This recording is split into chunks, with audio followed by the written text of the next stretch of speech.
Assalamualaikum warahmatullahi wabarakatuh. Perkenalkan, nama saya Taufik Hasri dengan NPM 192.190. Pada kesempatan kali ini, saya akan mempresentasikan penelitian saya yang berjudul Pengaruh Upah Minimum, Pertumbuhan Ekonomi, dan Indeks Pembangunan Manusia terhadap tingkat pengangguran di Provinsi Banten tahun 2008 hingga tahun 2022. Dengan dosen pembimbing Ibu Lia Haryatningsi, STMT. Latar belakang, pengangguran merupakan salah satu masalah yang cukup berat dalam makroekonomi. Pulau Jawa memiliki tingkat pengangguran tertinggi di Indonesia. Dalam gambar di samping, provinsi yang memberikan kontribusi besar dalam tingkat pengangguran selama 12 tahun berturut-turut di Pulau Jawa yaitu Provinsi Banten. Peneliti terdahulu. Yang pertama, penelitian Sagina Fitra 2022 memperoleh hasil bahwa upah minimum berpengaruh dan signifikan terhadap pengangguran. Sedangkan penelitian Prawoto dan Sisneta 2017 memperoleh hasil bahwa upah minimum tidak berpengaruh signifikan terhadap pengangguran. Yang kedua, penelitian Fatih Wijaya 2016 memperoleh hasil bahwa pertumbuhan ekonomi berpengaruh dan signifikan terhadap tingkat pengangguran. Sedangkan penelitian Muradi 2014 memperoleh hasil bahwa pertumbuhan ekonomi tidak berpengaruh signifikan terhadap pengangguran. Yang ketiga, penelitian Mahikodi dan Angkal 2018 memperoleh hasil bahwa IPM berpengaruh signifikan terhadap pengangguran. Sedangkan penelitian Mariani 2022 memperoleh hasil bahwa IPM tidak berpengaruh signifikan terhadap pengangguran. Kemudian ada tujuan penelitian yang pertama untuk mengetahui bagaimana pengaruh upah minimum terhadap tingkat pengangguran di Provinsi Banten tahun 2008 hingga tahun 2022. Yang kedua, untuk mengetahui bagaimana pengaruh pertumbuhan ekonomi terhadap tingkat pengangguran di Provinsi Banten tahun 2008 hingga tahun 2022. Yang ketiga, untuk mengetahui bagaimana pengaruh indeks pembangunan manusia terhadap tingkat pengangguran Provinsi Banten tahun 2008 hingga tahun 2022. Kemudian ada kerangka pemikiran. Kerangka pemikiran ini diawali oleh pasar tenaga kerja yang tidak seimbang. Ketika pasar tenaga kerja yang tidak seimbang, maka upah minimum akan meningkat sehingga akan meningkatkan permintaan agregat dan pertumbuhan ekonomi. Kemudian IPM pun akan meningkat dan akan mengurangi tingkat pengangguran. Kemudian ada hipotesis. Yang pertama, HO diduga upah minimum berpengaruh negatif terhadap tingkat pengangguran di Provinsi Banten tahun 2008 hingga tahun 2022. Yang kedua, H1 diduga pertumbuhan ekonomi berpengaruh negatif terhadap tingkat pengangguran di Provinsi Banten tahun 2008 hingga tahun 2022. Yang ketiga, H2 diduga IPM berpengaruh negatif terhadap tingkat pengangguran di Provinsi Banten tahun 2008 hingga tahun 2022. Lalu ada metode penelitian. Jenis penelitian yaitu deskriptif kuantitatif dengan sumber data sekunder. Teknik olah data yaitu regresi linier berganda dengan program Evius 12. Teknik pengumpulan data yaitu studi dokumentasi.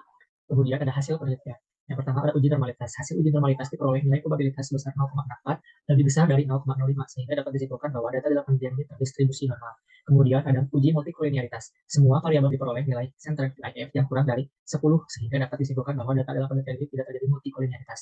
Kemudian ada uji heteroskedastisitas. Nilai probabilitas C square dari OBS R square yaitu 0,06 lebih dari 0,05 maka dapat disimpulkan bahwa data dalam penelitian ini tidak terjadi heteroskedastisitas. Kemudian ada uji autokorelasi. Nilai prob C square yaitu 0,21 lebih besar dari 0,05 maka dapat disimpulkan bahwa data dalam penelitian ini tidak terjadi autokorelasi. Kemudian analisis regresi berganda. Bila persamaan delta 0 plus beta 1 ln x 1 plus beta 2 x 2 plus beta 3 ln x 3 plus y. Y sama dengan 9,694613 min 7,7880113 ln x 1 min 0,403049 x 2 plus 31,2698 ln x 3 plus y. Dari hasil persamaan regresi di atas dapat diinterpretasikan sebagai berikut. Nilai koefisien delta 0 sebesar 9,69 463, nilai koefisien beta 1 sebesar min 7,78813, nilai koefisien beta 2 sebesar 0,403049, nilai koefisien beta 3 sebesar 1,26978. Kemudian ada uji hipotesis. Yang pertama ada uji T. Variabel upah minimum X1 menunjukkan nilai probabilitas 0,0036 kurang dari 0,05 sehingga hipotesis HO ditolak. Kemudian ada variabel pertumbuhan ekonomi X2 menunjukkan nilai probabilitas 0,0399 kurang dari 0,05 sehingga hipotesis HO ditolak. Lalu variabel IPM atau X3 menunjukkan nilai probabilitas 0,39 lebih dari 0,05 sehingga hipotesis HO diterima. Yang kedua ada uji F. Pada gambar tersebut menunjukkan bahwa nilai F itu 12,60945 lebih besar dari F tabel 3,34388868 atau probabilitas 0,000699 kurang dari 0,05 sehingga dapat disimpulkan bahwa variabel bebas upah minimum, pertumbuhan ekonomi dan IPM secara bersama-sama berpengaruh terhadap tingkat pengangguran di Provinsi Banten. Kemudian ada koefisien terminasi. Pada gambar menunjukkan bahwa nilai R square sebesar 0,77421, artinya variabel independen mampu memberi penjelasan mengenai variabel tingkat pengangguran di Provinsi Banten sebesar 77,47%. Sedangkan 22,53% lagi dijelaskan oleh variabel lain yang tidak dimasukkan dalam model penelitian ini. Yang terakhir, kesimpulan dan saran. Kesimpulan yang pertama yaitu upah minimum secara parsial berpengaruh signifikan terhadap tingkat pengangguran di Provinsi Banten dengan nilai probabilitas 0,0036 kurang dari 0,05 dan koefisien sebesar min 7,7. Pertumbuhan ekonomi secara parsial berpengaruh signifikan terhadap tingkat pengangguran di Provinsi Banten dengan nilai probabilitas 0,0399 kurang dari 0,05 dan koefisien sebesar 0,403049. Lalu IPM secara parsial tidak berpengaruh signifikan terhadap tingkat pengangguran di Provinsi Banten dengan angka probabilitas 0,39 lebih besar dari 0,05.